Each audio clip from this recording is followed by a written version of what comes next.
Alright guys, obligatory app video, because I know everyone's always searching for the best apps and apps this and apps that. So um, I'm going to share with some apps that I know of that I like, apps that will like actually help you learn Korean rather than just pretend to learn Korean. So if you have any apps that you think are good, we can discuss that in the comments and maybe I can try them out. So I'll show you mine. So the first, it's a bit weird that it's like this, I know. I'm just going to show you on the PC and I'll link them in the description. And then if you're on mobile YouTube, you should be able to just click the link and download it for Android at least. I might be able to get the iPhone ones, but I'm not sure. But maybe someone can make a comment of the iPhone link, and I'll just pin that. All right, the first one. This one is crazy good, and I'm talking crazy good, especially if you're just beginning. All right, so Sejong. Sorry if you have my phone. So Sejong Korean, which is like Sejong Hakdang, I think it is. They have like their own website and their own like curriculum and everything, but I'm not sure if it's like a solely career thing. But they have a couple apps. They've actually got more apps than this, but I've not used them myself, so I've just used these two apps. So the first one is this beginner-intermediate vocabulary one. Um, the pictures here that we have showing the app don't really do it justice, so I've got some here. So you can open up the app, and then when you click on either beginner or intermediate, so beginner has 1,700 words, and the intermediate one has 3,000 words. And I'm going to presume there's very little crossover. I haven't gone through the whole thing, but I am going to go through it because there's probably a couple little words somewhere where they just don't show up, or they're like topic words, or some weird kind of like version of that. So when you start up, they have like a weird daily thing. So the first one is like a daily thing, but what we want to do is we want to go to the vocabulary section, and we can just do vocabulary all day, and it's like something that you can use on the side instead of. So you can either use vocabulary books or you can use this. And to be honest, I'd just say just go through all of them because the more you cover, the more you're gonna know. So we can go on here, and then you've got all these topics. There's so many topics. It's actually ridiculous. Like this is you have like two screens of this, and there's like loads of words on each one. This one here has 77 words in it, which is crazy. So this is the main section, which shows the Chogup level, and then you have the Jungup level, and then it actually says that there is the higher level coming as well, but I don't know when that'll be or anything. But if that has another 3,000, 5,000 words, this app is going to be like the ultimate app because you can just use it to go through the vocabulary, and then use it. They also, if I have any, yes, so they show you so they have the description of the word, and they have example sentences, and they have audio, but it's like word to text to speech audio, so it's like robotic, but it's slightly better than robotic. And I think that on the last section, you can actually buy like the human one, but you don't pay for it. You just have to use the app a lot to get points. So you can do that. You don't need an account. When you first go onto the login screen, you don't need an account, but you can use this to go. There's so much vocabulary in here, but that when you're first starting, you can get vocabulary, and then the sample sentences are quite easy as well. So this is great for vocabulary. And then the next one we have is the King Sejong News Vocab app, which also gives you these like snippets of news clips. They're only like 2 minutes long usually. You can see on there like 155, 149. And they'll have like highlighted words that you can go to. But effectively, this app is exactly the same. So it has all these dictionaries and everything inside it, and all these weird game things that you can do as well. But what we also have is this section here, which is effectively the same thing, where it has the topics and then categories in the topics. But this has something like 3,000 words on it as well. And I'm guessing there's a little crossover on the previous app as well. So you can use both of these, and you'll have like 7,000, 8,000 words.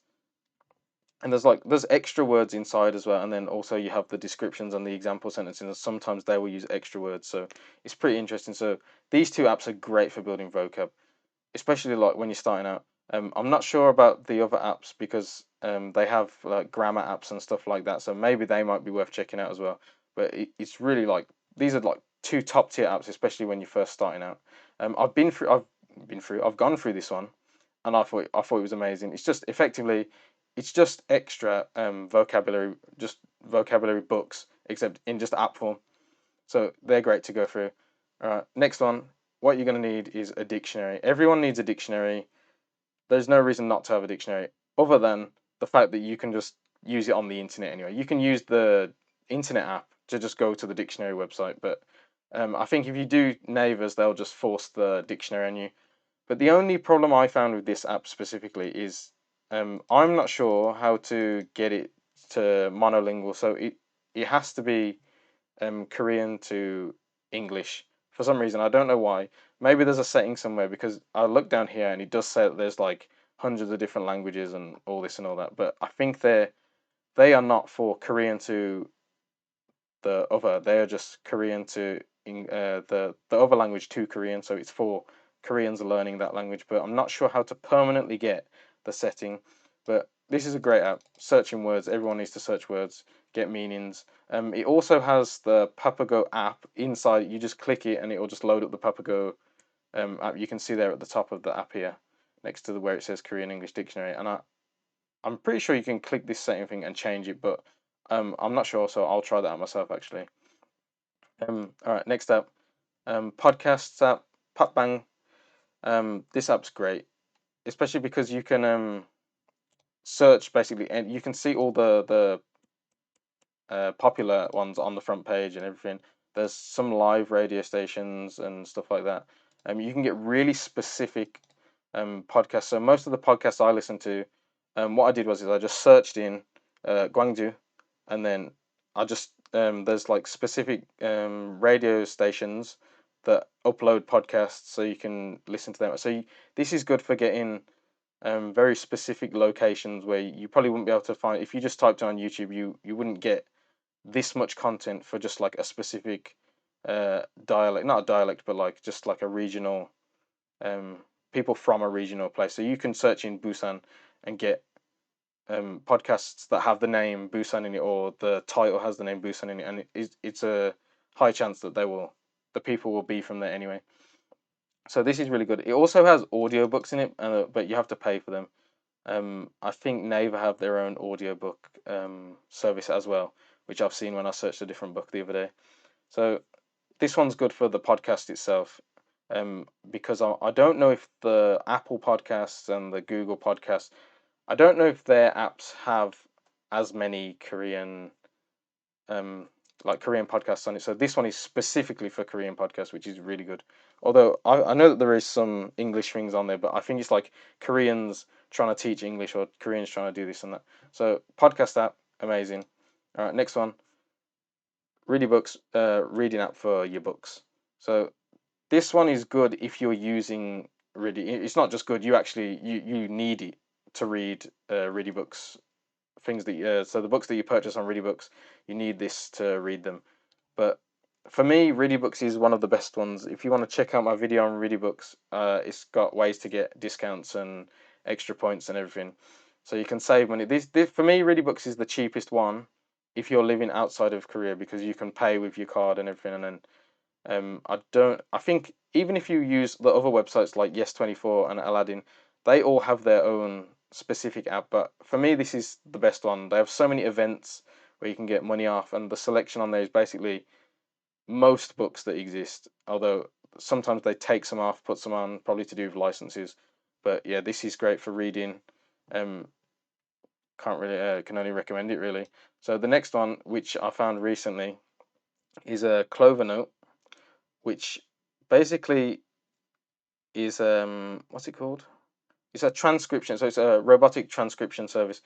So you can get a file and you can upload the file to it, and it'll say, oh, how many people are in the clip, and then you choose the amount of people, and then it'll say, what's the clip about? So it's like a daily conversation or like a lecture or something, and then it's ridiculously accurate. Like I'm telling you, like even like when people mistalk, it'll put the right word in there and everything. It's really good, like insanely accurate.